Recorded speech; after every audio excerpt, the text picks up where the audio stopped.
Olá, Cris, me chamo Paulo. Tenho 65 anos e atualmente eu moro na cidade de São José de Ribamar, que fica no lado de São Luís, Maranhão.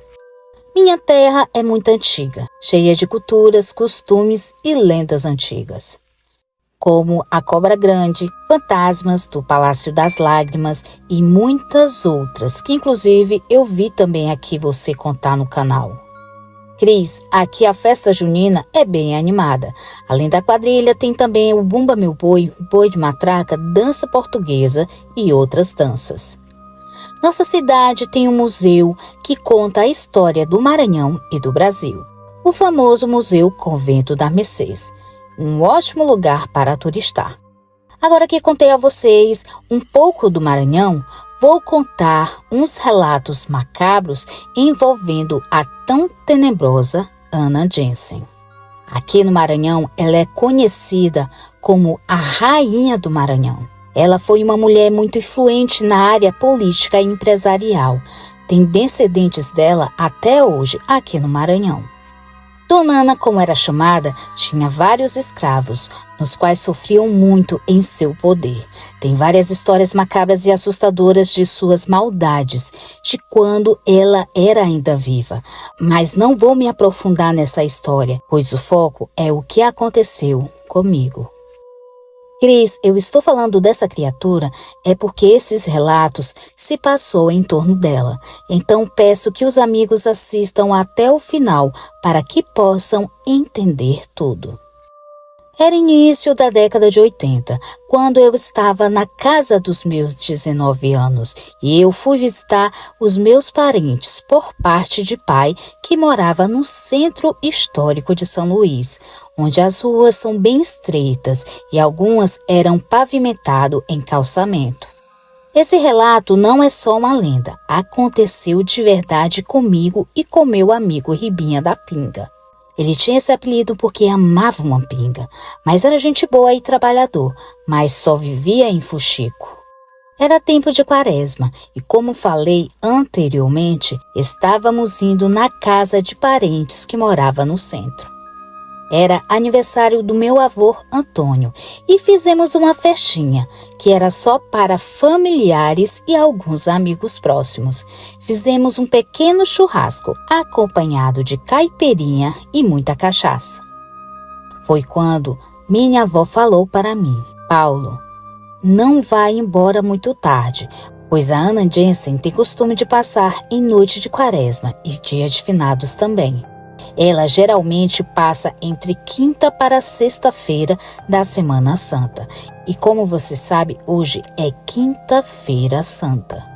Então o Ribinha da Pinga perguntou para a vovó: Dona Lourdes, a senhora sabe alguma coisa sobre essa lenda? A minha finada avó respondeu: Bom, vou contar algumas experiências sobrenaturais que presenciamos aqui com essa aparição demoníaca. E todos nós que estávamos ali ficamos em silêncio e fomos escutar a matriarca da família falar sobre os causos que eles passaram.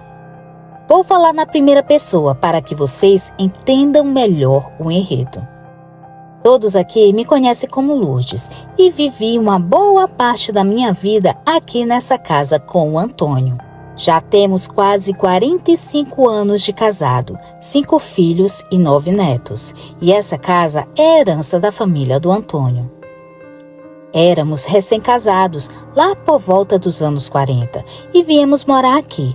Mas as pessoas das redondezas falavam que a maldita Ana Jensen passava com sua carruagem negra e com detalhes vermelhos, sendo conduzido por um escravo sem cabeça, e que no lugar onde era para ser a cabeça tinha uma tocha de fogo, e os seus cavalos infernais também tinham tocha de fogo no lugar da cabeça. Eu dizia que tudo isso era lenda besta e que não existia nada disso, porém o Antônio confirmava tudo o que as pessoas diziam, porque ele sempre morou por aqui. Eu já estava com quase 8 meses nessa casa e estava grávida de 2 meses do meu filho mais velho quando tudo isso aconteceu. Era uma noite silenciosa do dia de finados e todos nós entramos em suas casas bem cedo da noite e ninguém quis ficar na calçada conversando na porta.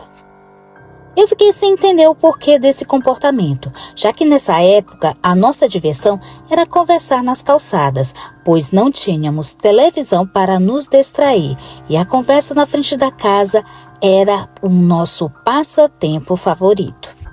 Só que nesse dia não tinha uma alma viva na rua, mesmo sendo cedo da noite, então foi o jeito dormir mais cedo.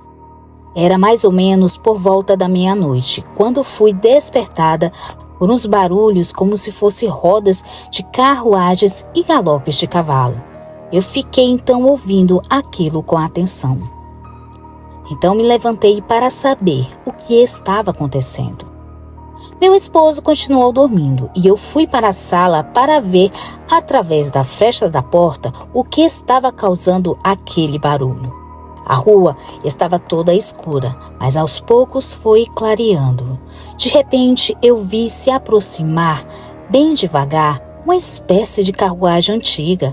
E o que me deixou mais assombrada foi um homem negro com a cabeça de fogo. E ele segurava as rédeas de 2 cavalos pretos que também tinham cabeça de fogo. Eu fiquei paralisada com aquela visão. Foi então que meu esposo sussurrou: "Mulher, o que você está fazendo?"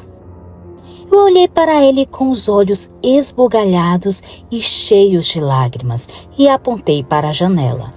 Antônio me puxou para o quarto, pois eu não tinha forças para sair dali sozinha. Ele não quis ver, pois ele já sabia o que era. Aquela maldita carruagem passou lentamente até que não ouvimos mais o barulho da mesma. E por causa do que eu vi, fiquei assombrada e fiquei acamada por mais de 10 dias e com muita febre. A febre foi tão alta que quase perdi meu bebê. Mas um rezador veio aqui em casa junto com uma curandeira e ambos me benzeu e também passou algumas coisas para eu tomar. Graças a Deus fiquei bem e o bebê também. No dia seguinte, depois de finados, todos da vizinhança falaram a carruagem fúnebre da Ana Jensen. Só que ninguém teve coragem de olhar. Foi somente eu que vi e fiquei assombrada. Depois desse dia, quando eu escutava as visagens, nunca mais quis olhar. Pelo contrário, pegava um terço e ia rezar para que Deus livrasse eu e minha família de todo o mal. Então o Ribinha da Pinga perguntou: "Dona Lourdes, essa coisa já tirou a vida de alguém?" Ela respondeu que na hora não, mas haviam relatos de pessoas que passaram por ela na rua e não durou muito tempo. Cris, confesso que eu não acreditei muito na história da minha avó, mas o Ribinha ficou com muito medo e começou a me chamar para irmos para casa. Eu disse para ele parar de ser besta, que aquilo era só uma lenda urbana. Mas no fundo, eu também fiquei com um pouco de medo, mas eu não queria demonstrar. Já era por volta de 23h30 e o Pinga já estava me perturbando para a gente ir embora. Então me despedi da família, pois já estava indo embora. Minha avó Lourdes então me advertiu: "Meu neto, não vá embora com seu amigo. Durma aqui em casa. Eu te arranjo 2 redes e vocês dormem lá na sala." Então expliquei que não poderia ficar, pois tinha que trabalhar na manhã seguinte, pois não tinham me dado folga e teria que trabalhar normalmente. Ela então me deu o terço e fez o sinal da cruz em mim e me deu sua bênção. Saímos às pressas da casa da vovó, pois já era quase meia-noite, e fomos caminhando em sentido à Avenida do Gavião, a mesma avenida que passava próximo ao cemitério do Gavião. Eu e o Ribinha da Pinga ficamos mudos o tempo todo. A gente só ficava pensando na história da minha avó. Meu amigo Ribinha só ficava olhando para trás e falava que estava tendo um pressentimento ruim. Então eu falei para ele: "Para de besteira, seu Coalira. Tu não é homem, não?" Cris e amigos. Foi quando, faltando mais ou menos 4 ruas para chegar perto do cemitério, começamos a ouvir algo estranho.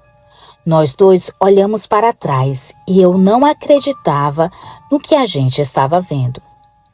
Logo no começo, eu não quis acreditar e que aquilo era somente fruto da minha imaginação, mas tanto eu quanto o Ribinha vimos uma carruagem antiga vindo em nossa direção. Mas o que deixou a gente mais assombrado foi quem estava conduzindo ela. A maldita carruagem estava sendo puxada por 2 cavalos com pelagens negras. Chegava a brilhar na noite e suas cabeças eram como se fossem labaredas de fogo. E não é só isso, a gente também viu um homem negro segurando as rédeas dos cavalos. Ele usava uma espécie de calça branca rasgada, toda suja, com uma corda amarrado pela cintura, e aquilo não tinha cabeça. No lugar da mesma estava uma bola enorme de fogo ardendo em chamas. Na hora ficamos super assustados. O Ribinha, que estava bêbado, no instante passou o porre e nós saímos correndo feito 2 desesperados. A gente correu feito 2 loucos. Nunca tinha corrido tanto na minha vida. Mas parece que quanto mais a gente corria, mais perto a gente ficava daquelas visagens. Até que nós dois acabamos caindo, pois o Ribinha puxou meu braço quando ele tropeçou, e por isso caí junto a ele. E nós dois ficamos ali, atirados no chão. Não conseguimos mover um músculo do nosso corpo. O medo foi tão grande que o Ribinha acabou se urinando. Estávamos quase a 1 quarteirão da rua do cemitério do Gavião, quando aquelas criaturas pararam do nosso lado. E aquela criatura maldita saiu da sua carruagem infernal. A gente ficou ali congelados de medo, deitado no calçamento, um do lado do outro. O pobre do Ribinha começou a chorar de desespero. Até que, graças a Deus, eu consegui me mexer e peguei o terço da minha santa vozinha e comecei a rezar o credo. Aquela mulher demoníaca, com um aspecto cadavérico, passou por mim e olhou pro pobre do Ribinha. Ela ficou encarando ele com seus olhos negros e profundos. Eu continuei rezando e pedindo a Deus que nos desse força. Foi então que ela pegou uma vela de cera e colocou nas mãos de Ribinha da Pinga. E quando ele segurou, o pobre não aguentou de medo e acabou desmaiando. Eu continuava ali rezando fervorosamente, rezando em voz alta, para que aquilo escutasse e nos deixassem em paz.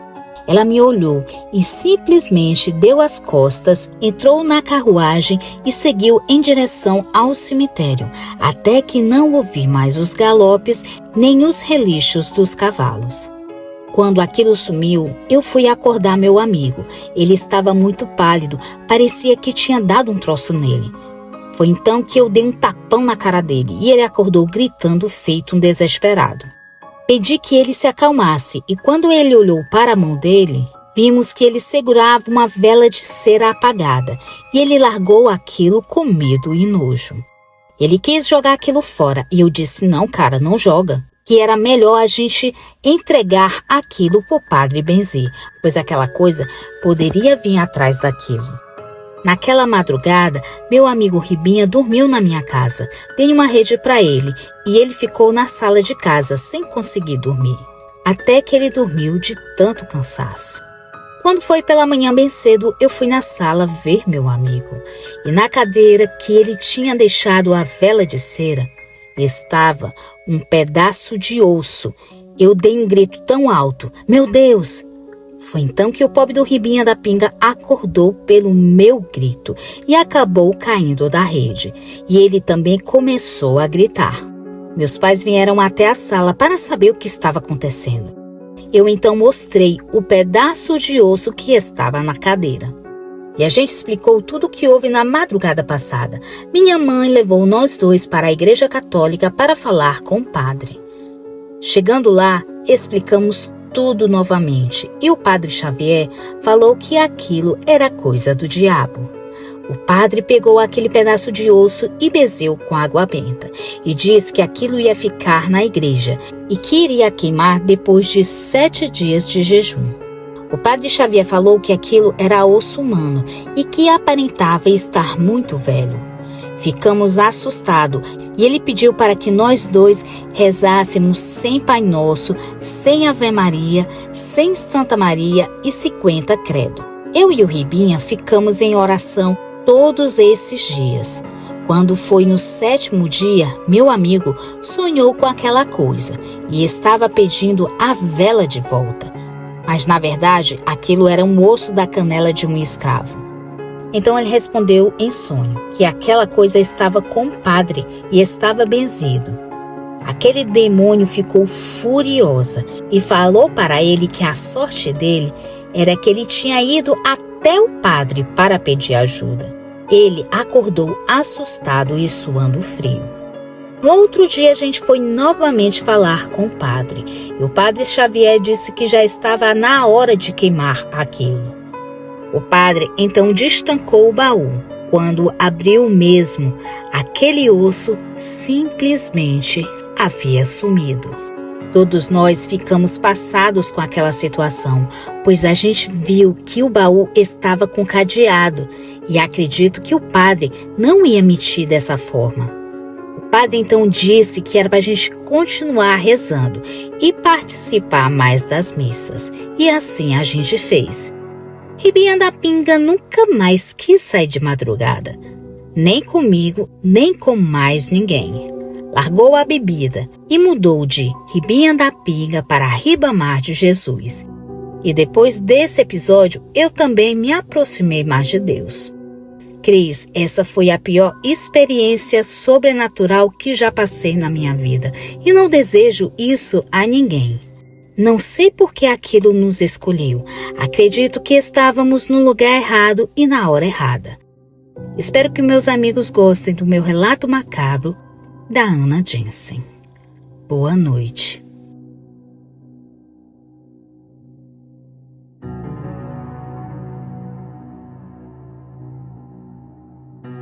Quem não acredita no sobrenatural não deveria falar coisas que não sabe, pois se a pessoa não acredita, pelo menos deve respeitar, pois é real e de cada 10 pessoas, uma já presenciou algo sobrenatural.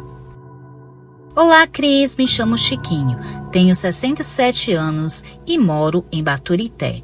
Eu adoro o seu canal, sou um inscrito fiel e amo seus relatos e sempre escuto antes de dormir.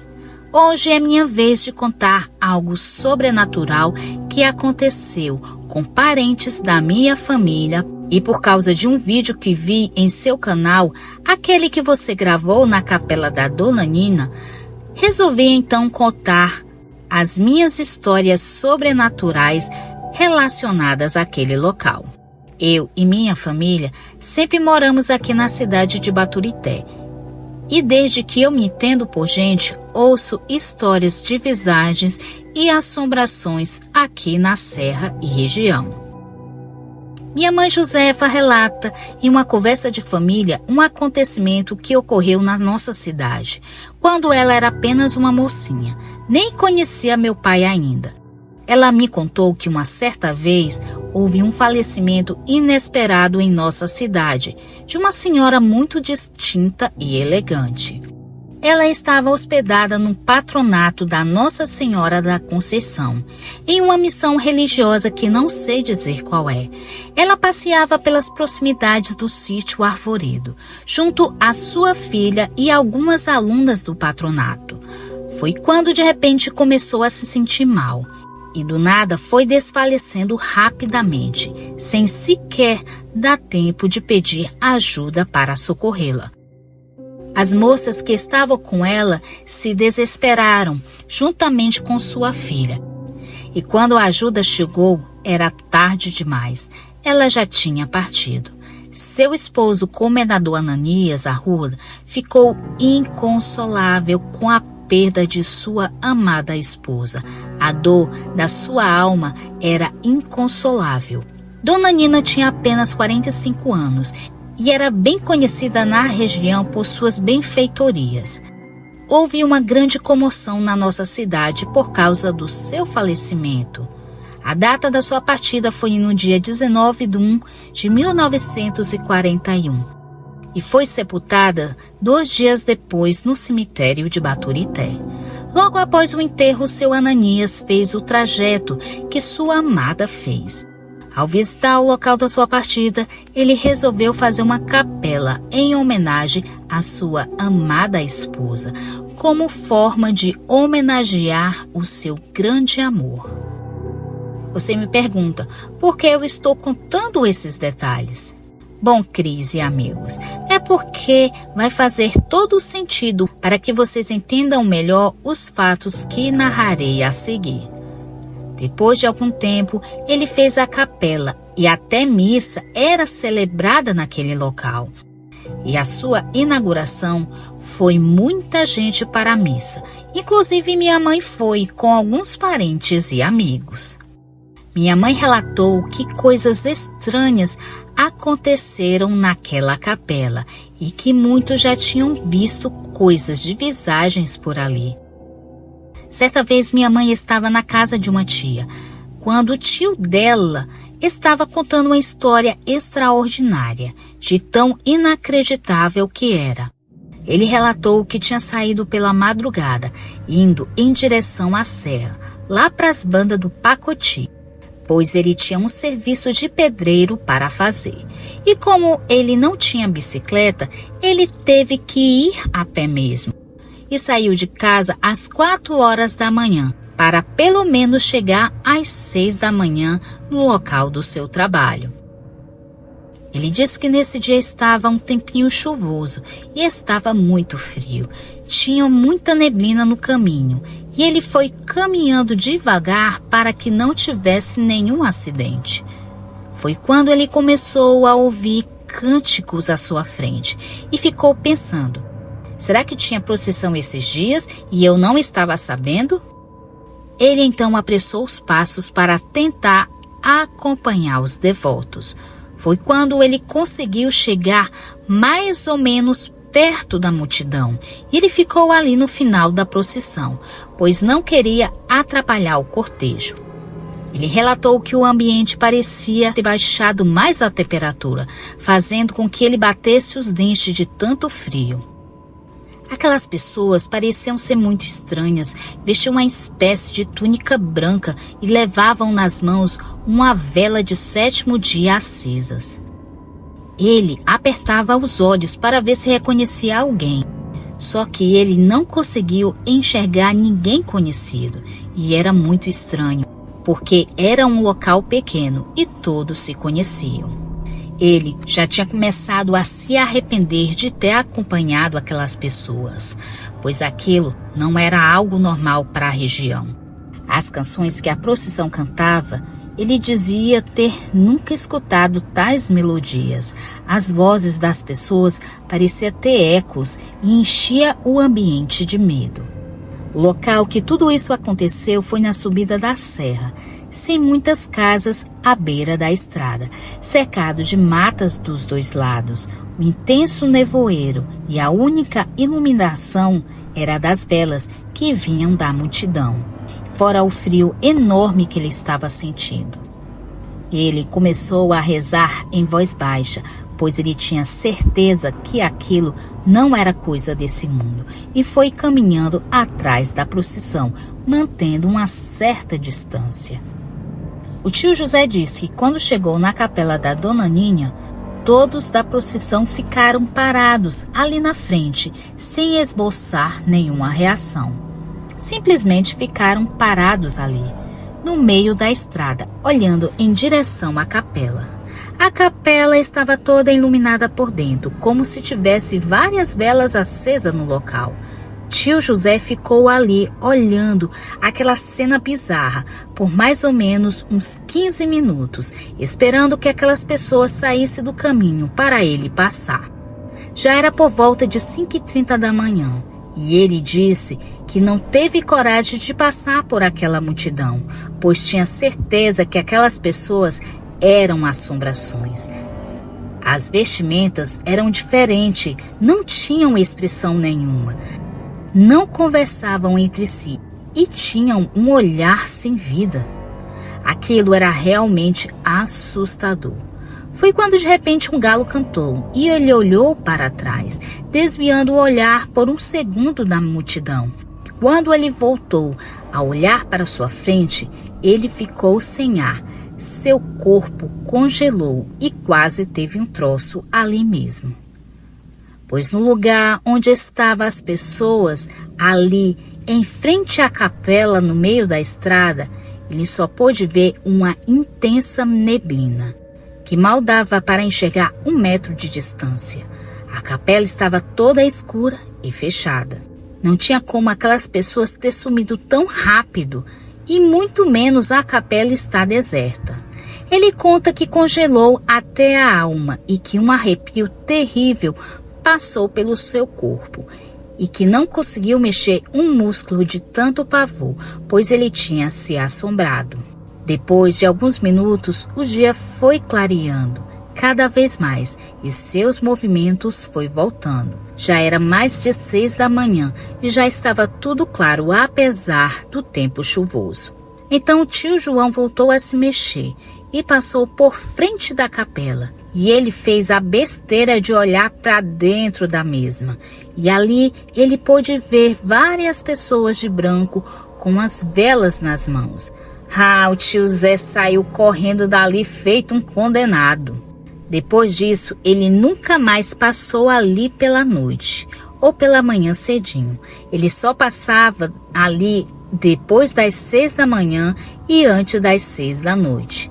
Eu tenho muito mais histórias sobre esse local onde está essa capela. Se os amigos inscritos quiserem que eu traga mais histórias da minha família e amigos, peço que deixe nos comentários, pois eu enviarei para a Cris, para que na voz dela seja narrada as histórias de assombração da capela. Agradeço a Cris pelo espaço cedido e ter a oportunidade de contar minhas histórias sobrenaturais. Muito obrigada por tudo e boa noite.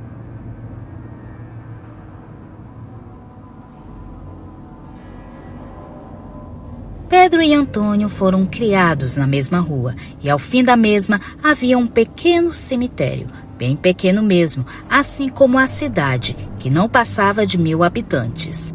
Costumavam brincar por lá durante o dia. Apesar das advertências das mães, elas sabiam respeitar o Campo Santo e não gostavam nem um pouco de ver os meninos chegarem em casa carregados de flores de cemitério. Mas eles nem ligavam. À luz do dia, o cemitério parecia mais um parquinho, cheio de cruzes brancas. Volta e meia, eles acabavam derrubando uma, enquanto brincavam de pique-esconde. À noite, no entanto, nem se atreviam a passar por lá. Todo mundo sabia que as almas penadas acordavam quando os vivos ainda dormiam. Quer dizer, não se aventuravam enquanto ainda tinha 1 ou 10 anos de idade. Assim que começaram a crescer mais um pouco, foi dando aquela vontade doida de experimentar coisas novas. Aos poucos, começaram a explorar o cemitério à noite. Pedro sempre foi o mais medroso. Mal conseguia permanecer ali 2 minutos e já queria voltar para casa. Tirando uma lâmpada mortiça pendurado acima do portão, não havia nenhuma luz lá dentro. Era preciso acostumar os olhos na escuridão. Só então conseguiam enxergar alguma coisa, mesmo assim, apenas sombras. Mas o pior era o silêncio absoluto, que fazia com que qualquer ruído parecesse imenso. Mosquito zumbindo, rato passando, sapo cachoando, vento uivando, folhas de árvores farfalhando.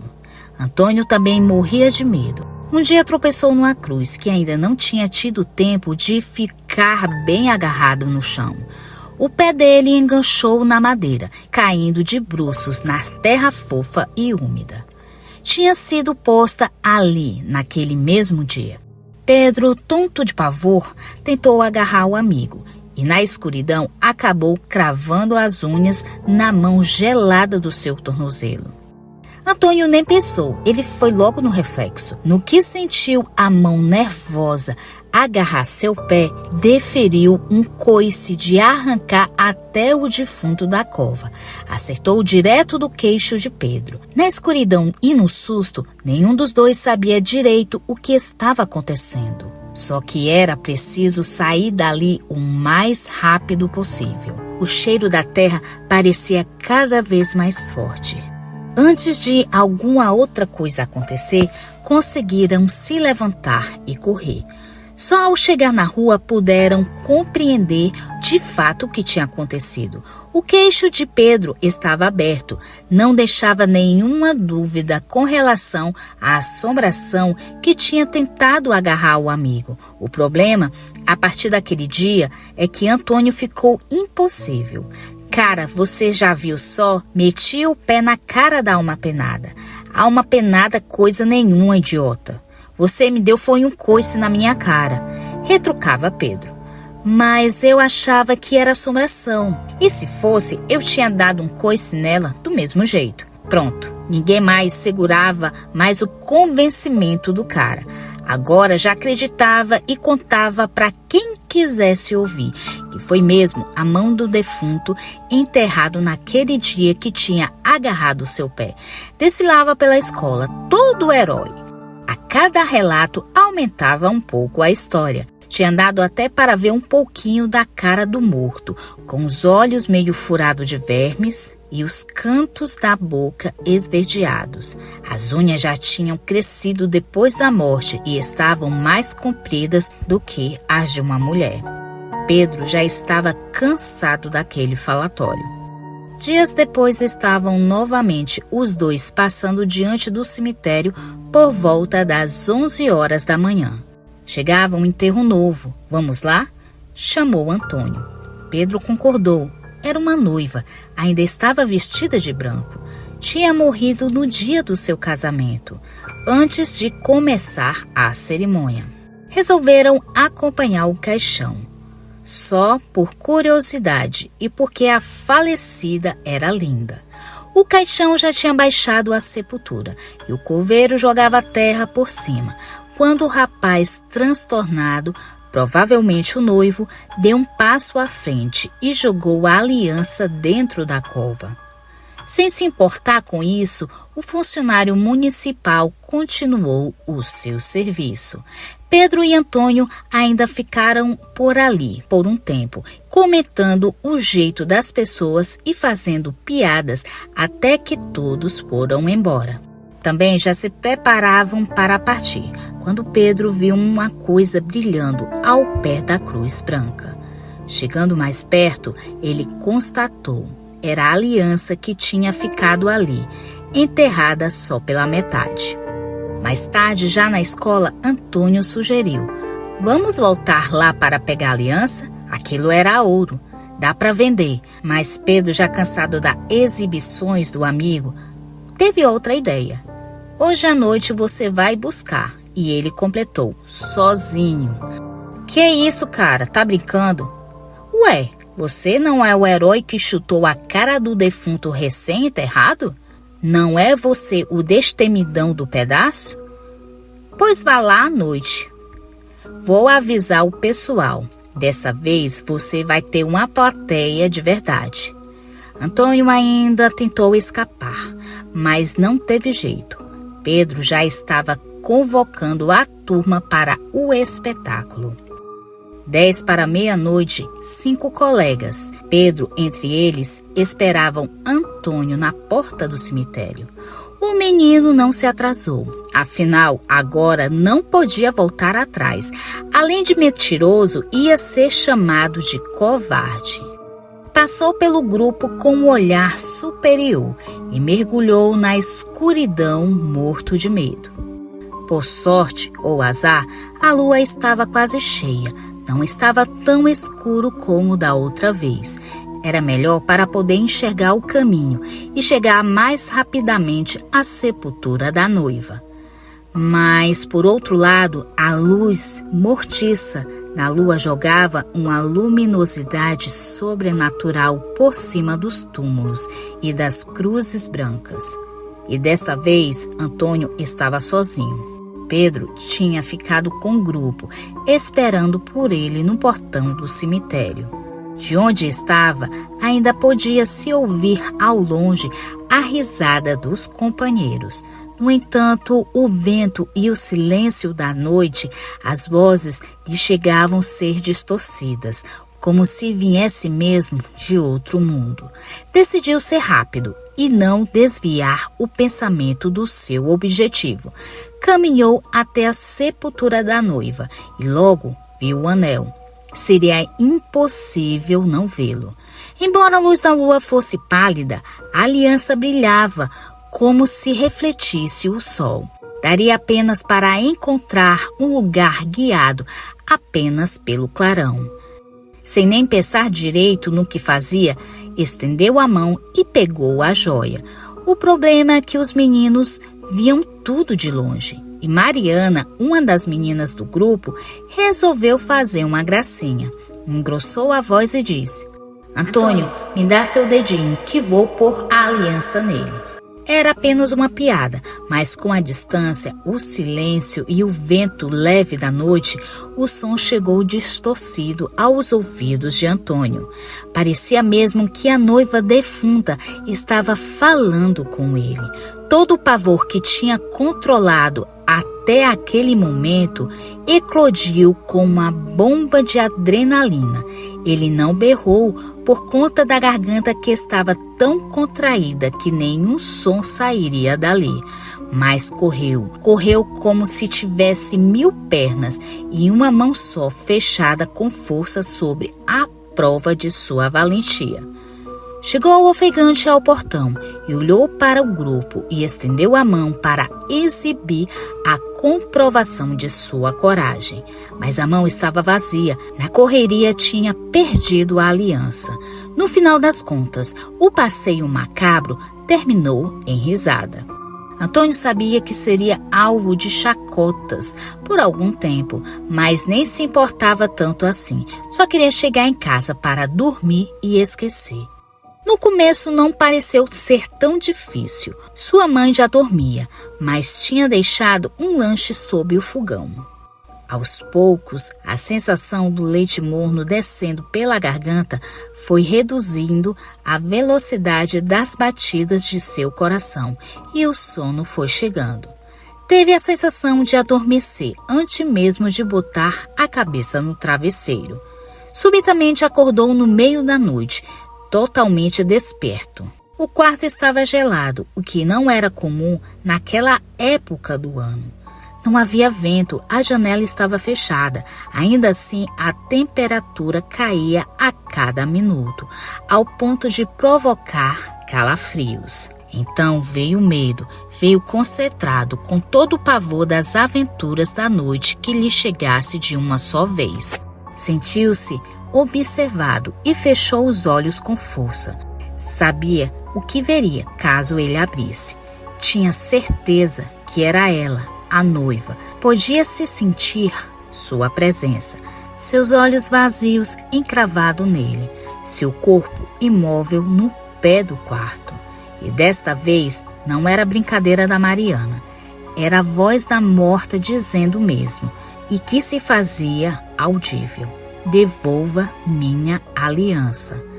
Assim como chegou, a aparição partiu. No minuto seguinte, o quarto já recuperava sua temperatura e tudo parecia completamente normal.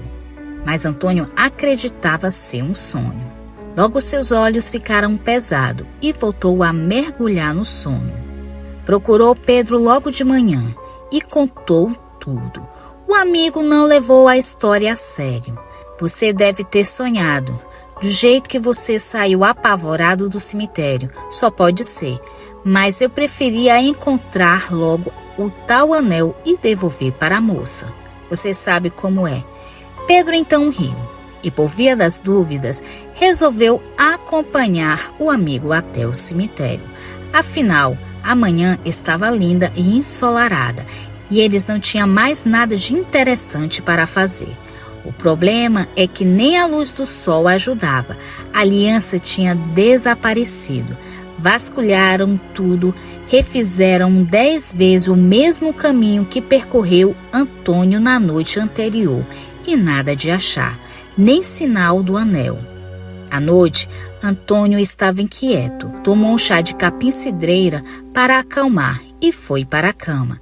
Assim como na noite anterior, dormiu rapidamente, mas como na noite anterior, despertou antes da madrugada.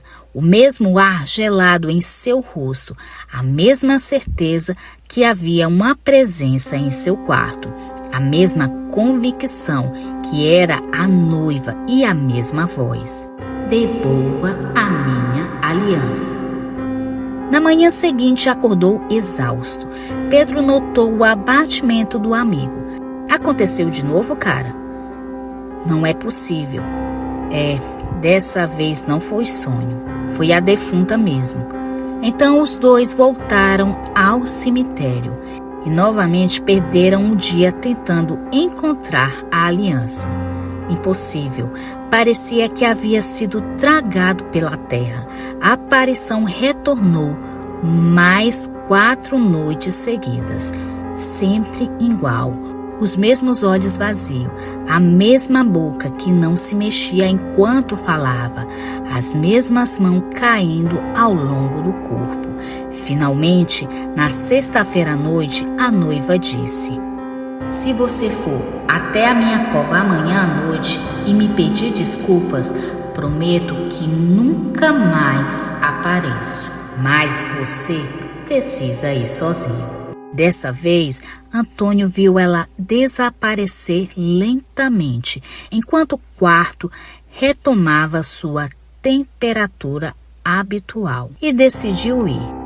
Na noite seguinte, cumpriu o prometido. Dirigiu-se sozinho ao cemitério, enfrentou a escuridão e o pavor chegou ao local do encontro marcado. Realmente, pretendia pedir desculpas à noiva. Além disso, pensava em rezar também um Pai Nosso, uma Ave Maria como garantia. Mas, assim que se aproximou da sepultura, sentiu já conhecido o ar gelado em sua espinha. Não teve coragem de olhar para trás. Sabia que ela estava ali e que não deixaria fugir. Queria rezar, queria pedir desculpas, mas a garganta se apertava de tal modo que não permitia a passagem de som algum. Sufocava de pavor. Queria falar e não podia. Queria gritar e não podia. Queria respirar e não respirava. Mas até isso era impossível. Então correu de olhos fechados para não ver o que sabia que estava ali. Correu tropeçando enlouquecido, estendendo os braços para a frente, como se pudesse agarrar alguma salvação. Correu sabendo que nunca mais conseguiria dormir. Subitamente sentiu que seu pé se prendia em alguma coisa, e no momento seguinte seu rosto estava mergulhado num monte de terra recém-removida. O cheiro da morte entrou profundamente por suas narinas. Queria se levantar, mas o pavor o imobilizava. Dobrou os joelhos tentando ficar de gatinhas, mas um puxão forte o derrubou novamente de bruços. Foi então que viu um baque surdo e sentiu uma dor terrível no dedo anelar da sua mão.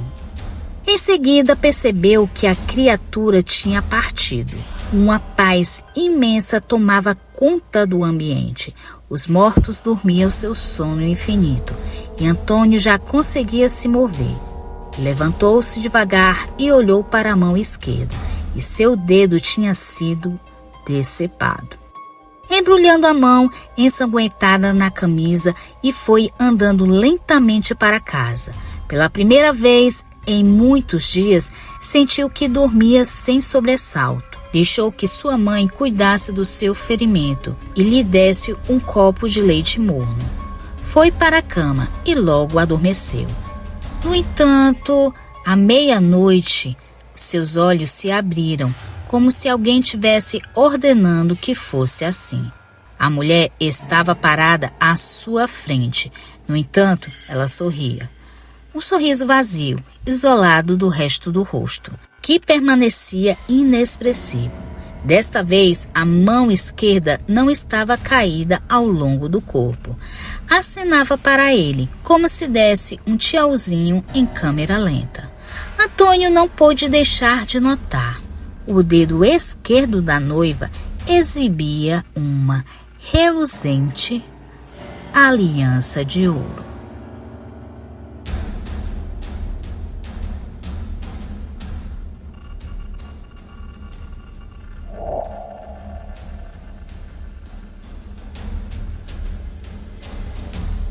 Boa noite, Cris e amigos inscritos.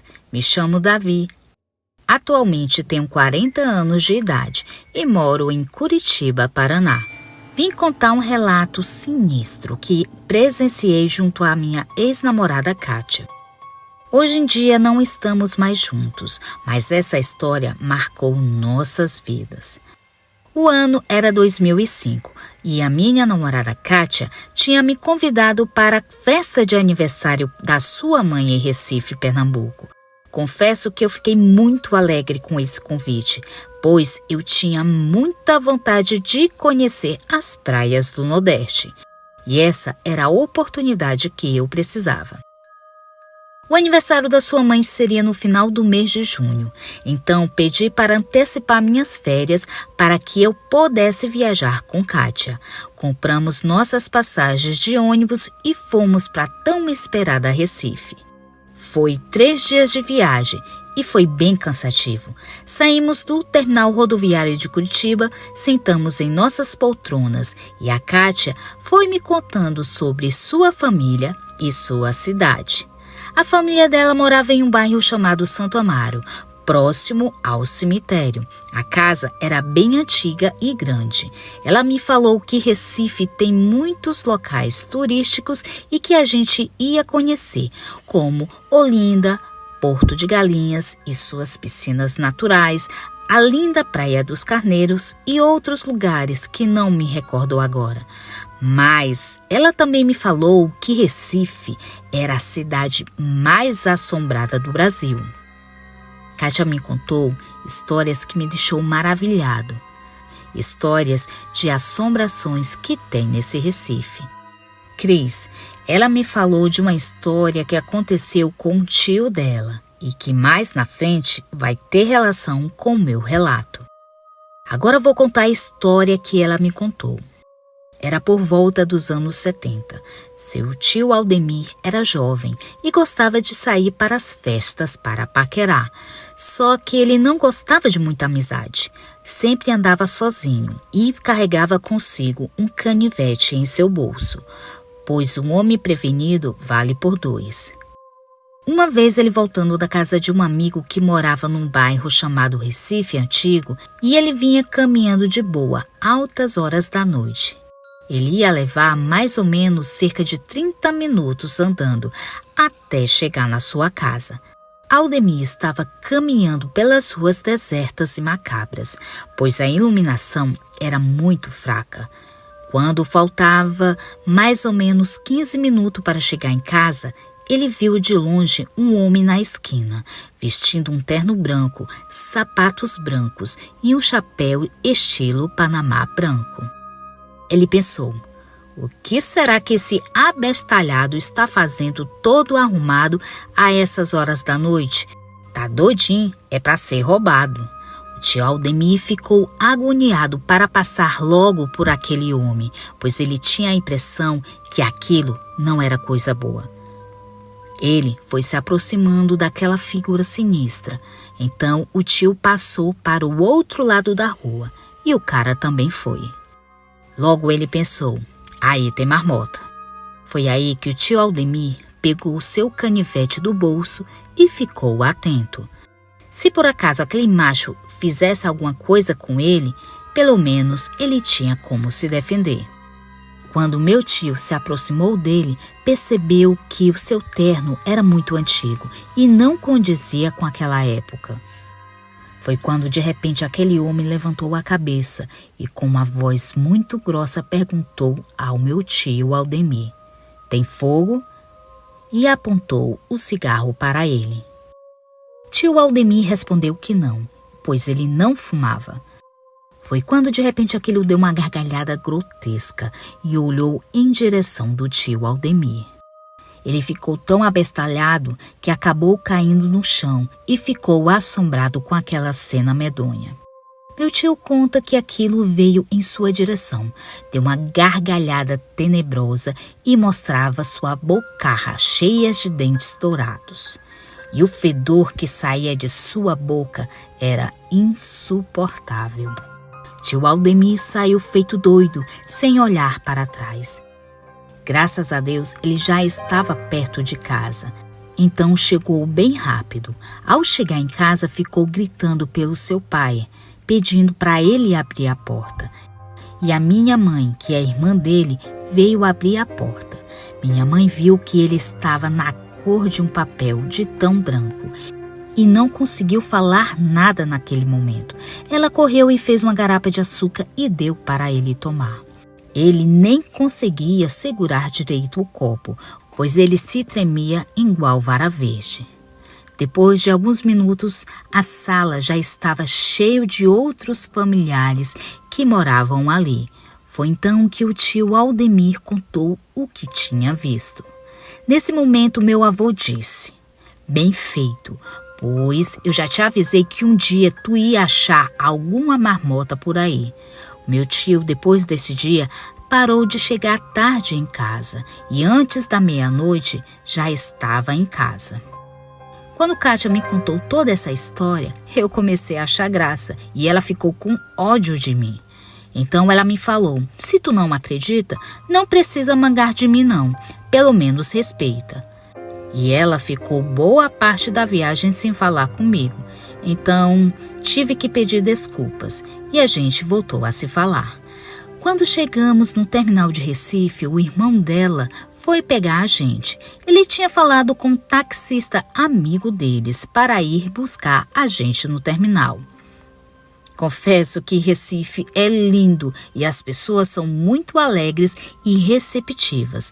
Quando chegamos à casa dela, a família da Kátia me recebeu muito bem e logo me convidou para almoçar, pois sua família tinha feito várias comidas para o aniversário da mãe de Kátia, que aconteceria naquela noite. O dia foi muito agradável e a noite também. Então houve o aniversário da mãe de Kátia.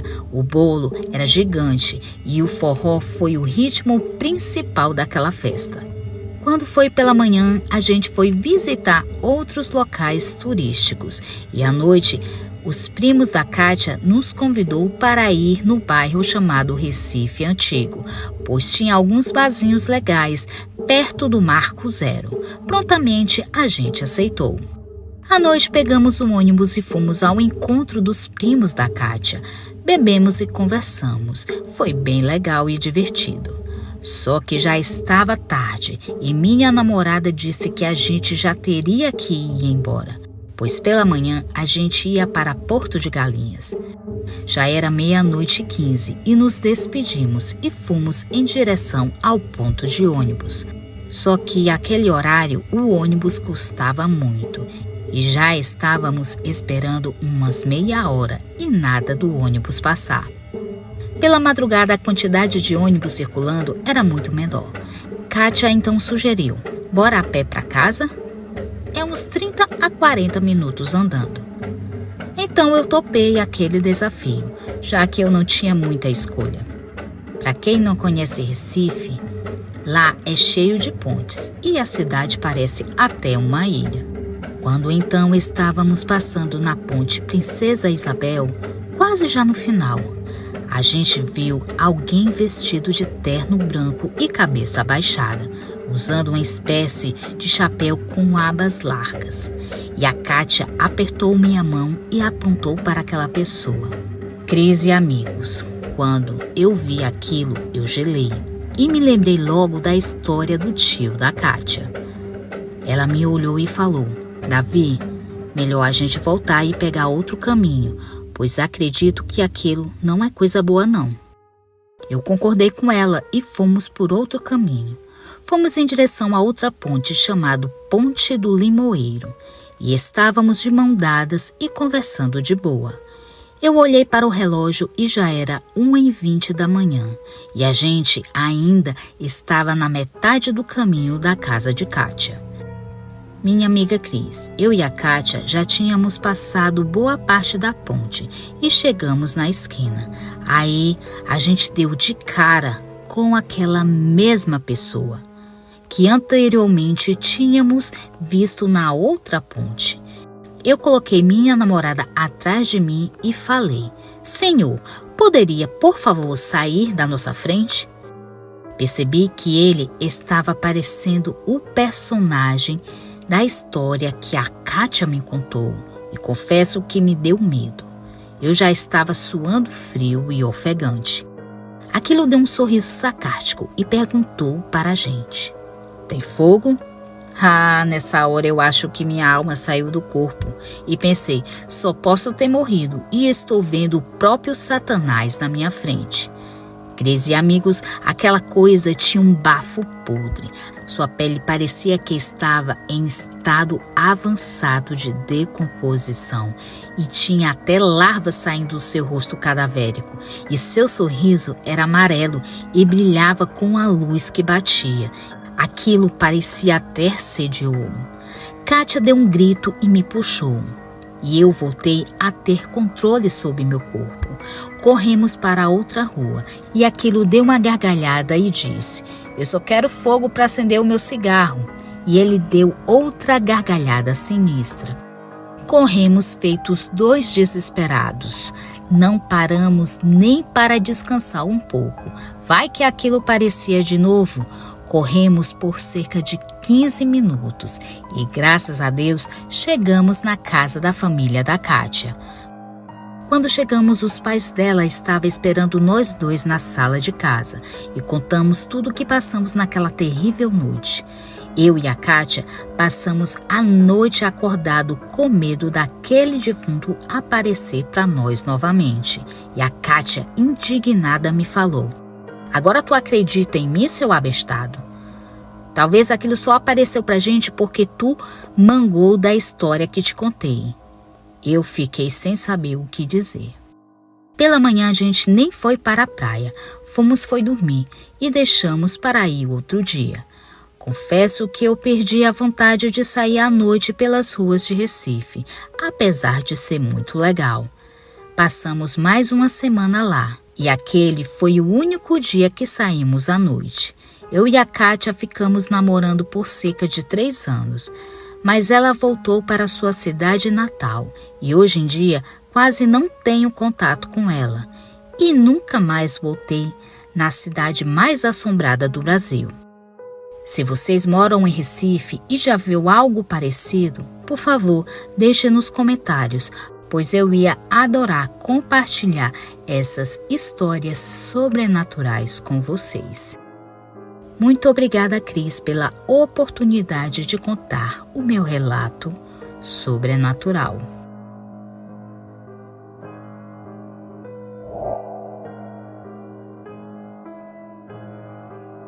Olá, Cris e amigos do canal. Meu nome é Kleber e quero contar uma história que mexeu muito comigo de verdade. Minha família e eu mudamos para São Paulo, para uma pequena vila do interior do estado chamado Brotas. Já havia ido lá várias vezes, pois minha avó materna morava lá. Buscávamos a calma e o ambiente pacífico nesta cidade. Apesar disso, não foi fácil nos adaptar e por isso a preocupação principal era encontrar um emprego. Compartilho essa experiência com vocês para que, independentemente da localização, nós tenhamos o direito de desenvolver nossos talentos e alcançar nossos sonhos. Após o falecimento de nossa avó, nossa família ganhou uma herança, uma bonita casa situada em uma pequena propriedade do interior. Era uma casa de aspecto simples, carregando antigos relatos, situada em uma pacata localidade afastada do tumulto da cidade. Uma casinha cercada por exuberantes paisagens, com jardim repletos de árvores e variadas flores. Essa herança nos forneceu memórias inesquecíveis e a oportunidade de preservar aquela casa para as futuras gerações. Resolvemos explorar a possibilidade que a propriedade de nossa avó nos oferecia. Esse lugar nos dava a oportunidade de viver mais próximo de nossa cultura. Sentimos que nossa avó estava nos ajudando a tomar a decisão certa. E foi assim que acabamos seguindo essa escolha. Graças a Deus, conseguimos um trabalho em uma lanchonete próximo à nossa casa, situada a quase 4 quilômetros de distância. Era perfeito para mim, apesar do salário não ser o ideal. Eu estava muito grato pela possibilidade de contribuir com as despesas de casa. O ambiente do trabalho era propício, oferecendo um sentimento de segurança para todos os que lá entravam. Apesar do esforço exigido e do horário de saída mais tarde, nunca deixou de ser o meu melhor. Embora os salários extras não fossem mais do que convenientes, incansavelmente buscava adquirir o máximo de conhecimento possível. Não somente para contribuir com a minha família, mas também para usufruir da convivência naquele lugar. Na lanchonete pouco tempo passou, até que me tornei amigo de algum dos funcionários. Eles foram muito acolhedores e logo me incluíram. Durante o intervalo do almoço, podíamos sentar juntos para contar histórias e falar sobre a pequena povoação, compartilhando momentos agradáveis durante uma animada conversa. Um de meus amigos de trabalho citou a lendária figura conhecida como Alma Pidona. Naquela lenda local era descrita uma velha que parecia na estrada à noite em busca de esmolas. No entanto, a verdadeira e aterrorizante intriga a narrativa era de que a Pidona não era uma pessoa moradora de rua, mas sim uma entidade sobrenatural que andava por aquelas estradas. Esta lenda sempre foi muito familiar entre os habitantes desta região. Eu nunca tinha ouvido falar a respeito desta lenda, e a ideia de que alguém penando na estrada onde eu costumava passar a noite me deixou arrepiado. Primeiramente, achei que era só mais uma superstição, mas havia algo na maneira que meu amigo me contou sobre a Pidona que me fez duvidar. Talvez houvesse algo de verdade nessa história. Logo, eu iria descobrir que aquela estrada possuía segredos muito mais assustadores do que eu jamais poderia ter imaginado. Mentir não é o meu forte. Sou uma pessoa com medo do desconhecido. Na verdade, sou bastante cauteloso. E é por isso que eu evitei continuar no assunto. Os dias se passaram e nunca mais tocamos nesse assunto. Tinha até esquecido. Certa noite, enquanto eu trabalhava na lanchonete, tudo foi diferente do esperado. Com um aumento súbito de pessoas, eu precisei permanecer lá por muito mais tempo. O relógio não parecia passar enquanto eu servia os últimos clientes e nos preparávamos para fechar. Olhei para o relógio e percebi que havia perdido o último ônibus para casa. A noite caiu e a estrada estava vazia, com uma luz fraca no poste iluminando o caminho. Meu trabalho havia acabado há algum tempo, mas não havia mais o que eu pudesse fazer naquele momento.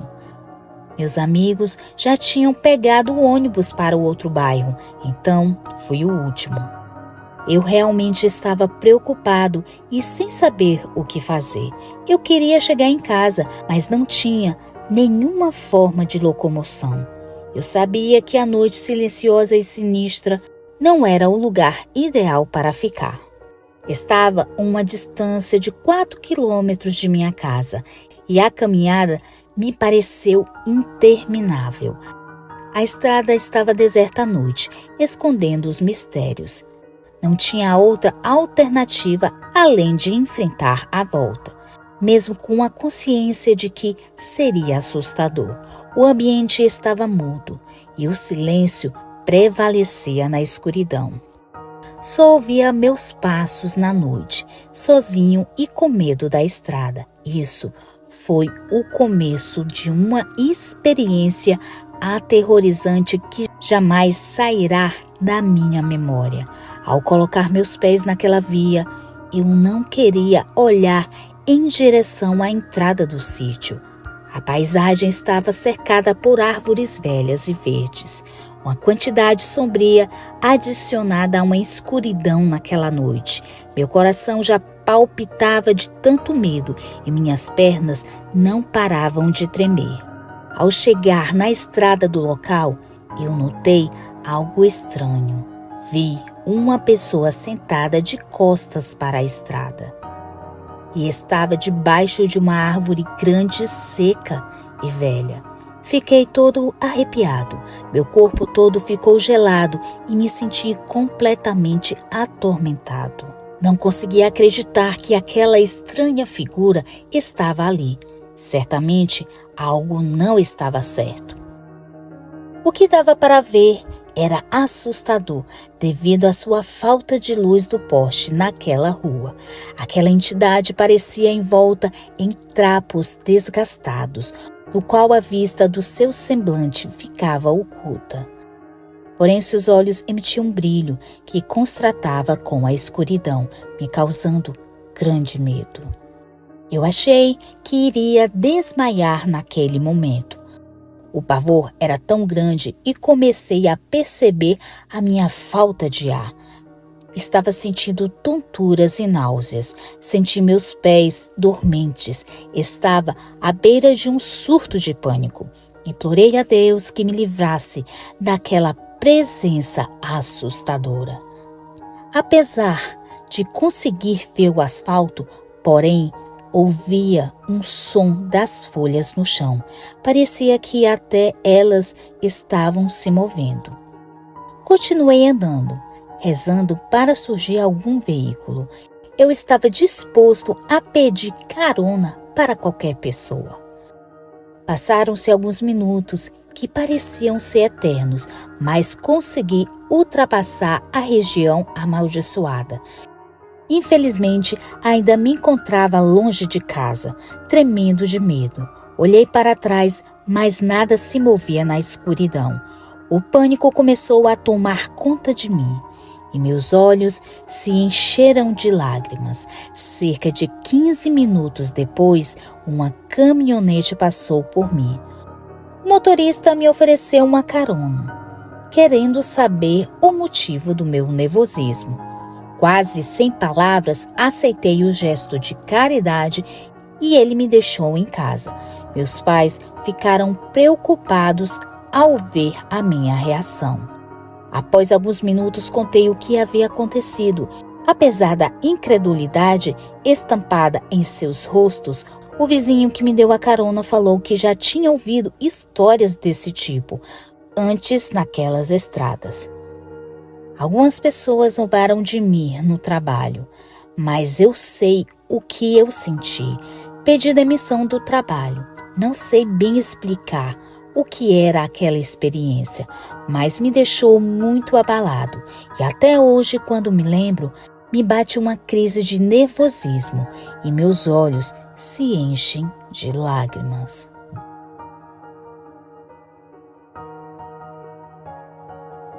Boa noite, Sam. Eu me chamo Breno.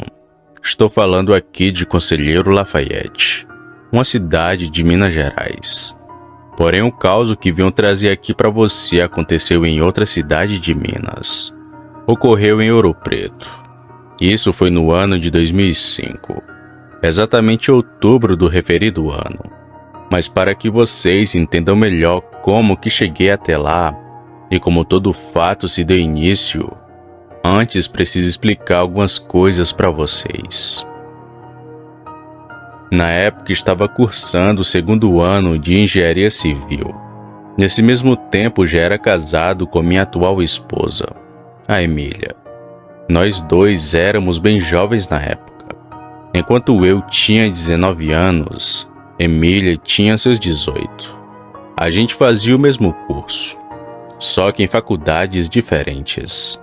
Nos conhecemos no grupo da igreja muito novos e logo começamos a namorar. Depois de 2 anos de namoro, nos casamos.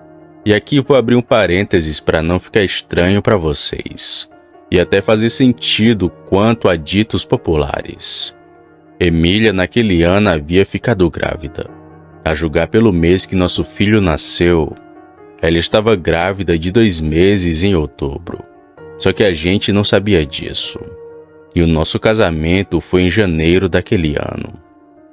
Pois bem, soube através de um amigo da faculdade que iria ter um evento lá em Ouro Preto, conhecido como Festa do 12. Vários estudantes dos mais variados cursos vão para lá curtir o dia todos os anos. Não só de Minas, mas também de outras cidades, até de outros estados e gente de fora do Brasil. Isso também para aproveitar aquela arquitetura colonial que a cidade tem, fora as obras de Aleijadinho da qual não citei. A festa do 12 ocorre todos os anos exatamente no dia 12 de outubro. Daí se vem o nome. A festa que ocorre há mais de 100 anos, desde que Dom Pedro II ainda era vivo. Bom, eu soube através desse amigo que iriam ter caravanas indo para lá algumas semanas antes, e que se fosse do meu interesse falasse com ele sobre o assunto. Mas assim, em um primeiro instante, não pensei muito em ir, pois sou um homem caseiro que não gosta muito desses eventos cheios de gente. Mas minha esposa Emília gostava muito dessas coisas. Ela queria ir, enquanto eu queria ficar. Mas depois de uma breve conversa, decidimos ir a essa festa do 12. Ficou combinado da gente sair numa sexta-feira e voltar apenas na outra sexta. Ficaríamos em uma república nesses dias, do qual eu e minha namorada tivemos a sorte de ficar em um quarto apenas para nós, pois muitos de nossos amigos ficaram todos amontoados em pequenos quartos. Mas nós só ficamos com aquele lugar porque ninguém queria ficar lá. O motivo, ninguém nos contou no começo, mas que logo iríamos descobrir. Saímos de madrugada aqui de Conselheiro Lafayette. Chegamos em Ouro Preto já amanhecendo. Foi aquela recepção calorosa e muito animada. Haja vista que é uma cidade universitária. Festas e comemorações era o que não faltavam por lá. Depois que todos chegaram e pegaram seus lugares, nós fomos passear pela cidade. Mas logo descobrimos que tinha um certo tipo de toque de recolher naquele lugar onde a gente estava. Nos disseram que era perigoso ficar na rua depois da meia-noite. Tudo isso devido a muitas coisas estranhas que aconteciam na cidade, pois existiam certos grupos de satanistas que costumavam sequestrar pessoas, executá-las e oferecê-las a Satã. Muita moça sumiu nessa cidade. Aqui tem umas pessoas que gostam de fazer bruxaria com elas. Inclusive, tem um lobisomem rondando o campus onde a gente tá. Disse um dos meus amigos, que soube de outros causos que tinham por lá. Faça-me o favor, César. Satanistas eu até acredito que tenha, mas lobisomem já fala de saci, mula sem cabeça e de Papai Noel. Disse eu num tom de brincadeira e sarcasmo. Agora pensando, até parece clichê em falar, mas é como nos relatos de muitas pessoas que já ouvi. Antes eu não acreditava nessas coisas, Para mim, o sobrenatural nada mais era do que uma grande mentira. Acreditava sim em uma força maior, que era Deus. Fora isso, eu não acreditava e até zombava. Todos me olharam sério e mudaram de assunto. Bem, o tempo foi se passando e percebi que o campus tinha mesmo um toque de recolher. Era estranho aquilo estar acontecendo, mas achei que fosse por conta dos satanistas, ou melhor, alunos praticantes de satanismo. As noites foram calmas e sem nenhuma intromissão, com exceção das noites que acordei me sentindo observado por algo. Fora isso, nada demais ocorreu. Mas naquele dia vimos algo que até hoje me dá arrepios, e que sei que são reais. Como disse no começo do relato, minha então esposa estava grávida, mas ainda não sabíamos disso. Era corriqueiro dela ficar mal e acabar parando no hospital, tendo 3 crises de vômitos naquela viagem, já sendo sintomas da gravidez. Mas naquelas alturas pensamos ser uma virose ou algum alimento que ela comeu e que não lhe fez bem. E por conta disso fomos no hospital por 3 vezes, sendo 2 dessas durante o dia. Mas foi na vez que fomos à noite que aquilo aconteceu. Era uma noite de quinta-feira. No outro dia iríamos retornar para casa. Emília começou com uma crise de vômito às 7 da noite. Nos aprontamos e fomos a pé mesmo até o hospital, que ficava a uns 500 ou 600 metros da faculdade. E todos sabemos como o serviço desses postinhos são lentos. E ali ficamos até 10 ou 11 horas da noite. Emília tomou soro e ganhamos alguns remédios para enjoos, já estando bem melhor quando saímos do hospital. No caminho lembro que comprei um lanche e fomos comendo para o campus. E foi Emília quem percebeu primeiro. Breno, olha aquilo em cima do muro daquela casa, disse ela olhando para uma certa direção. Eu olhei e vi como se fosse um macaco pendurado e disse que era apenas um boneco.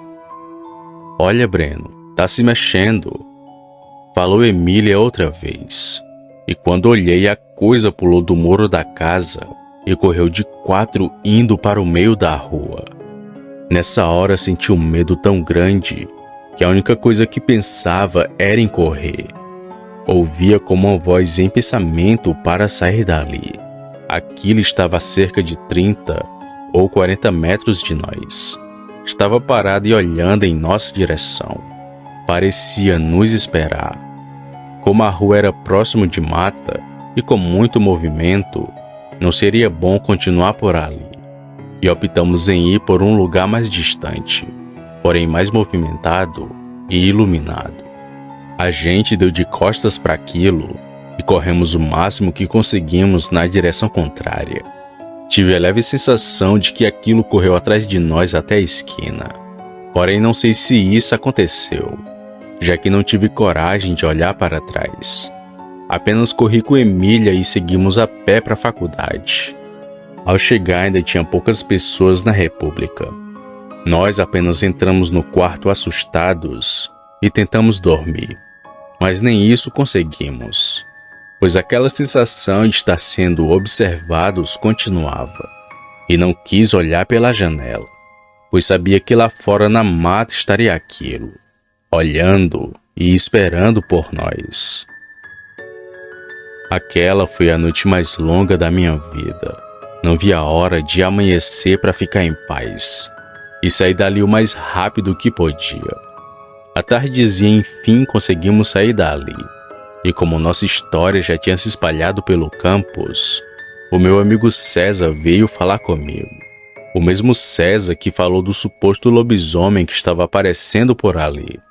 Ele disse: sabe aquele dia que a gente estava no restaurante e que você falou que lobisomem não existia? Brincou com a situação e fatos sobrenaturais? Então, iria te falar que naquele quarto dormia um zelador, que segundo o que dizem, ele virava lobisomem. Só não tive a oportunidade para te contar. Nessas alturas já não duvidava de mais nada. E essa foi só mais uma informação da qual soube do lugar onde a gente estava. Como disse lá no começo, pode até parecer clichê, mas o que eu vi foi algo real, que estava nos esperando passar na rua naquela noite. Mas ainda tenho uma dúvida sobre esse ocorrido. O lobisomem, segundo o que meu amigo conta, já estava aparecendo e aparecia na cidade há anos. Porém, o bicho começou a perseguir a gente. Seria o motivo disso da minha esposa estar grávida e com nosso filho pagão no ventre? Ou foi apenas uma obra do acaso? Eu não sei, mas sei que esses bichos são reais. E naquela noite nós vimos um. Boa noite.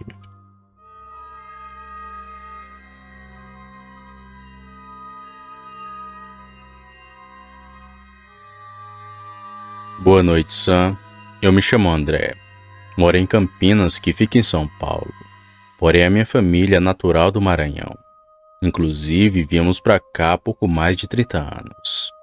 Vou contar um caso que aconteceu com meu pai, quando morávamos no Maranhão, na época em que ele trabalhava como caminhoneiro para uma madeireira de lá. Inclusive, ele me disse que viu um lobisomem por 2 vezes. Uma no Maranhão e outra aqui onde moramos atualmente, sendo seu segundo encontro com a fera o mais longo e assustador. Agora, para o bom entendimento do ouvinte, vou contar os seus causos como se fosse ele contando para vocês. Eu trabalhei por 12 anos na Madeireira Paraná. Era uma empresa de 2 irmãos, que há muito tempo atrás chegou em nossa cidade.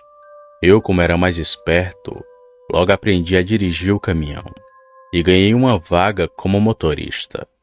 Naquela época não era como hoje, que precisa tirar carteira, estudar e fazer prova para dirigir. Era tudo na base do sabe e não sabe. Se você aprendesse algo rápido e fizesse muito bem, ficava com o cargo. Se não, trabalhava como peão. Pois bem, eu já trabalhava há 7 anos nessa madeireira e foi a primeira vez que vi um lobisomem, o que me deixou profundamente assustado. Era maio de 1985. Tivemos uma encomenda para um interior. Tinha um cliente muito conhecido nosso. Ele fez o pedido de 20 linhas e 80 ripas de madeira, que eram para fazer um galpão em sua fazenda. E como ele tinha seus próprios trabalhadores, nem foi preciso ir com os da empresa. Por isso me dirigi até o interior sozinho. Quando saí já estava no final da tarde. Seria uma viagem normal como uma outra qualquer. Porém tive alguns problemas. Assim que cheguei lá, o pessoal da fazenda começou a descarregar as madeiras. E até que foi um trabalho bem rápido. Só que quando fui sair, houve um incidente com o caminhão. Ele não ligava de jeito nenhum. E para piorar tudo, começou uma chuva forte que parecia que não ia ter fim. Mas mesmo embaixo de chuva, fiquei tentando colocar o caminhão para pegar. Mas nem sinal de vida ele dava. Até que depois de insistir muito, desisti e fui para o alpendre da casa. Esperar o dono da fazenda chegar e voltar para a cidade com a carona dele. Bom, com isso as horas foram se passando, mas nada daquela chuva passar. Quando deu 7 da noite já não havia ninguém ali perto de mim. Os caseiros foram dormir, e os contratados da fazenda também. Temendo ser assaltado ou acontecer algo do tipo comigo, fui para dentro da cabine do caminhão, que era bem velho e não dava nem para deitar aos bancos, assim como são os de hoje. Mas para fugir da chuva estava perfeito para mim. Depois de um tempo lá, acabei pegando no sono e só fui me acordar quando era de madrugada, hora em que o lobisomem apareceu. Era por volta das 2 ou 3 da madrugada, quando fui acordado com o alvoroço dos animais da fazenda. Gados, cavalos, galinhas, os bichos estavam feitos loucos. Quando me levantei do banco, percebi que a chuva já havia passado. Porém, tinha uma neblina que cobria toda a região. Nem a casa, nem a estrada dava para ver mais. Foi quando comecei a escutar passos na lama, como se alguém estivesse próximo de mim. Olhei para um lado e para o outro, mas não via nada. Foi quando, de uma vez, senti algo grande e pesado subindo na carroceria do caminhão. Assustado, eu me virei para olhar pelo vidro. E foi aí que vi duas pernas tortas e peludas, a meio metro de mim. A única coisa que nos separava era o fino vidro da cabine. Aquela coisa estava em pé, por isso não me viu quando me virei. Em pânico, só fiquei ouvindo aquilo andar para lá e para cá em cima do caminhão. Cada passo que ele dava era um balanço, muito assustador. Depois de alguns minutos, aquela coisa novamente pulou para o chão e veio andando até chegar próximo da cabine. Fui até a porta, mas não vi a cara daquele bicho. Só vi seu cansaço, que era igual de um cachorro, só que mais alto e muito mais estranho. Aquela coisa ainda rondou pela fazenda por alguns minutos, pois escutei seus passos na lama que tinha ali, e só percebi que ele tinha ido embora quando os animais começaram a se acalmar. Quando amanheceu, o dono da fazenda apareceu por lá. Isso aí que peguei a sua carona. Enquanto voltávamos para a cidade, contei do que vi na noite anterior. E ele me contou algo muito assustador, que nunca mais saiu da minha mente. O fazendeiro me disse: desde a época da quaresma, que os caseiros da fazenda dizem que viam lobisomem rondando em minhas terras. E foram eles que me aconselharam a fazer um galpão para pôr os cavalos. Senão o bicho vai acabar devorando tudo. Mas até agora ele não fez muita coisa. Só atacou algumas galinhas e 2 cabras. Eu até já vigiei o maldito, mas por algum motivo ele nunca aparece. Estou suspeitando que seja alguém conhecido. Pode até ser um dos meus caseiros ou algum dos meus contratados. Na hora em que ele me disse isso, eu paralisei de medo, pois falei com todos que trabalhavam ali. Porém não fiquei de conversa com ninguém, já que não sabia da índole de nenhum daqueles homens. E provavelmente um daqueles sujeitos fosse aquele bicho que subiu no meu caminhão. E talvez teria sido ele que o sabotou, já que depois que levei na oficina, descobriram que estava faltando uma peça muito importante do meu caminhão. O meu pai sempre nos conta esse relato, e até vemos o medo em sua fala, mas ao menos esse ele nos conta. Porém o outro que vou mandar, poucas vezes ouvimos ele contar, pois foi algo que assustou tanto meu pai, que ele se recusa a lembrar.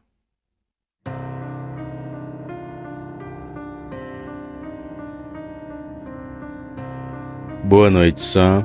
Eu me chamo Antônia. Tenho 63 anos e moro em São Cepé, que fica aqui no Rio Grande do Sul. Quem lhe escreve é minha filha Angelita. Ela acompanha o seu canal e decidiu enviar essa história, que aconteceu no sítio dos meus falecidos avós.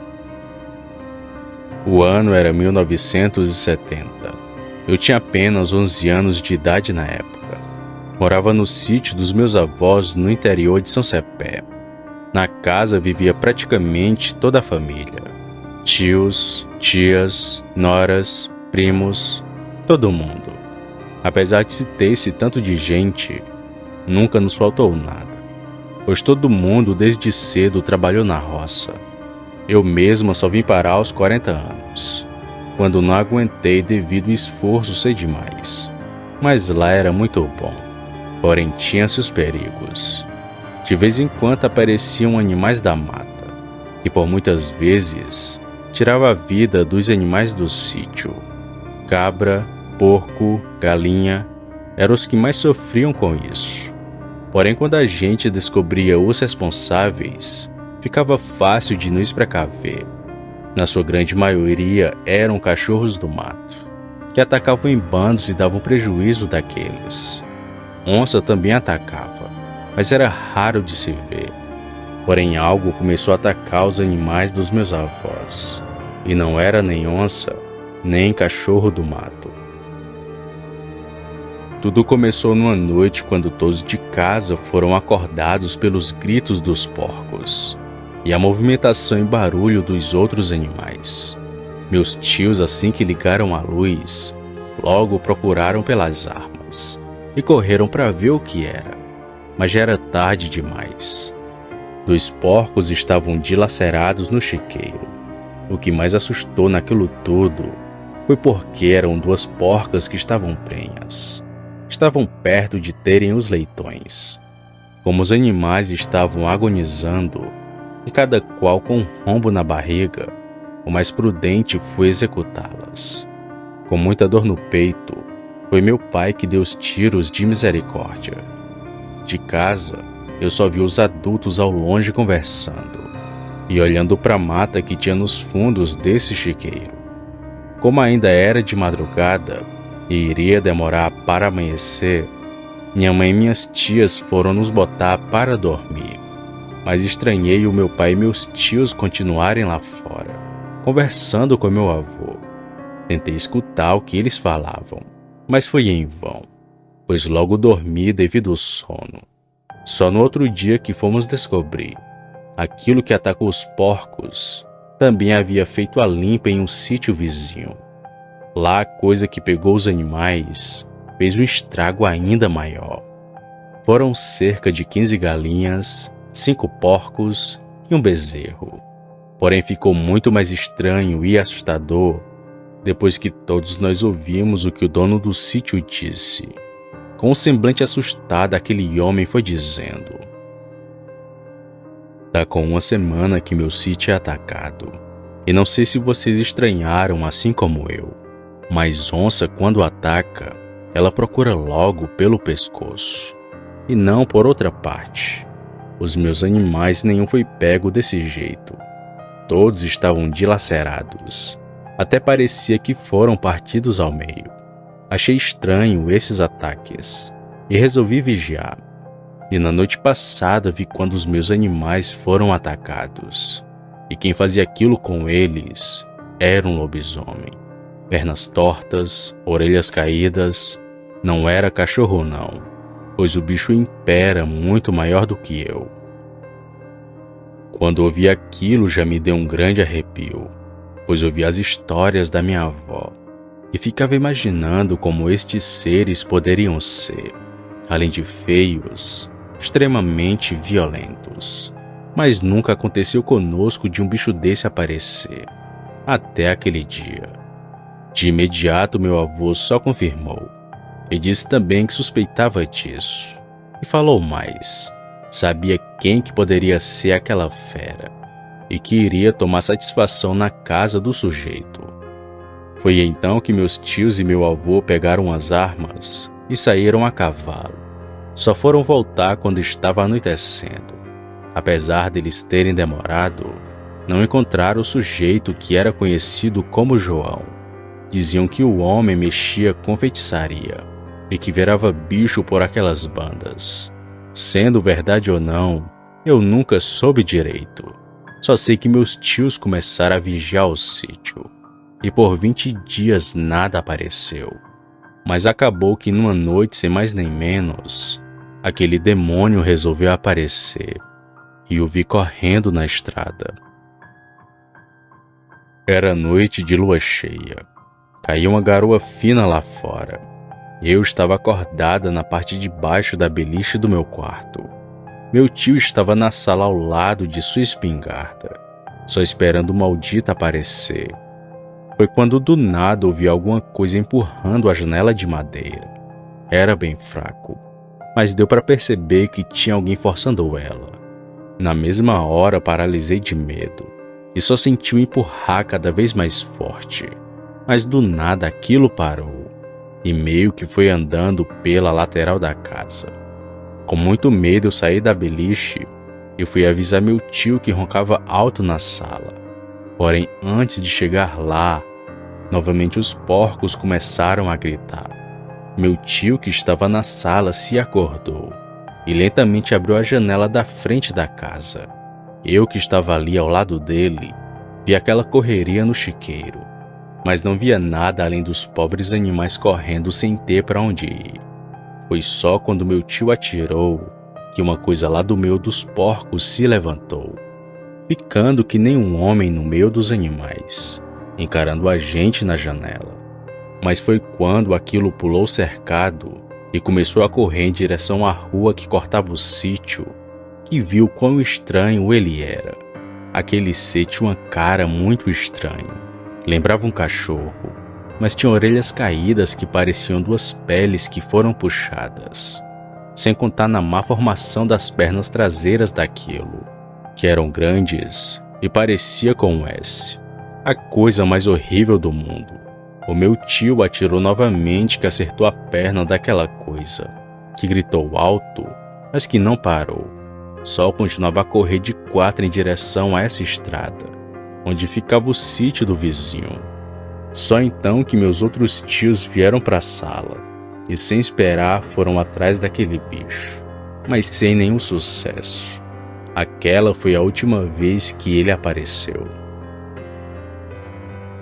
Na manhã do outro dia, só o que se falava na vizinhança era do bicho que atacou o sítio dos meus avós. E o dito homem que virava lobisomem nunca mais foi visto pela região.